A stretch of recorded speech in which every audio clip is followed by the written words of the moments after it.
a particle of mass 100 grams moving at an initial speed u collides with another particle of same mass kept initially at rest. If the total kinetic energy becomes 0.2 joule after the collision, what could be the minimum and the maximum value of u? Now friends, in this question, we are having a particle that was moving initially with u, and it is basically 0.1 kg. It collides with one more particle of same mass, m, that is 0.1. They collide, and then the situation becomes, when they both are moving, let us suppose the velocities being v1 and v2. So here we have been given that half m v1 square plus half m v2 square equals to 0.2. That is v1 square plus v2 square equals to 4. Let us mark it as equation number 1. Now friends, we have also been given the initial kinetic energy, that is kinetic energy initial being half m u square, that comes out to be 0.05 u square. Now, since there is no external force applied, we can actually conserve momentum over here. So we can write it as mv1 plus mv2 equals to mu, giving me the relation u equals to v1 plus v2, marking it as equation number 2. Now the question comes, why am I proceeding this way? The thing is that I need to find the maximum value of u. That is, if somehow I can find out the relation of u in terms of some other variable, then I may see the dependence of u on that variable and may be able to predict a little bit about its nature. Now here I am having this u in the relation v1 and v2, and I am having a relation of v1 and v2 over here. And we all know that from this we can have even one more relation about the coefficient of restitution.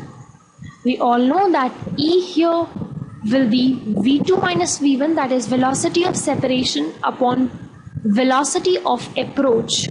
Since u2 is 0, it simply comes out to be EU equals to v2 minus v1, that is equation number 3.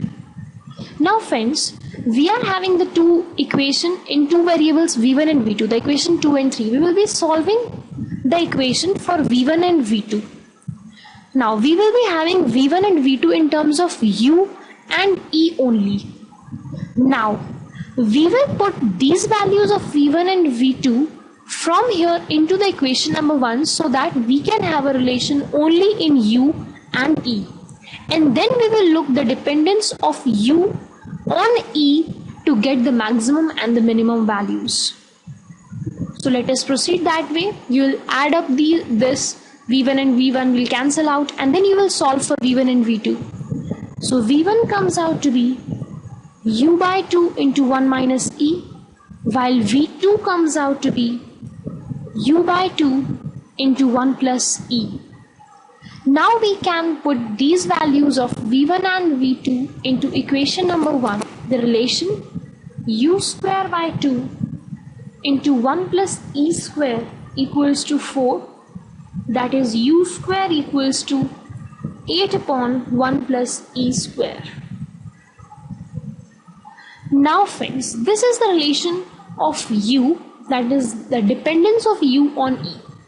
And I need to find the maximum value of u. So let us find the maximum value of u. Now it will be when the denominator is minimum. And when can the denominator be minimum? It will be when e is equals to 0, because e square will be 0. So I can say when e is equals to 0, then u will be maximum. And what it will be? It will be u square equals to 8. So u will be 2 root 2. So this is basically the maximum u that is possible in this situation. Now similarly, let us work for u minimum. Now this u will be minimum when the denominator is maximum. And what can be the maximum? When e is 1. So e square is 1. So I'll be having u square equals to 4, giving me u to be 2. So the minimum value of u is 2, while the maximum comes out to be 2 root 2.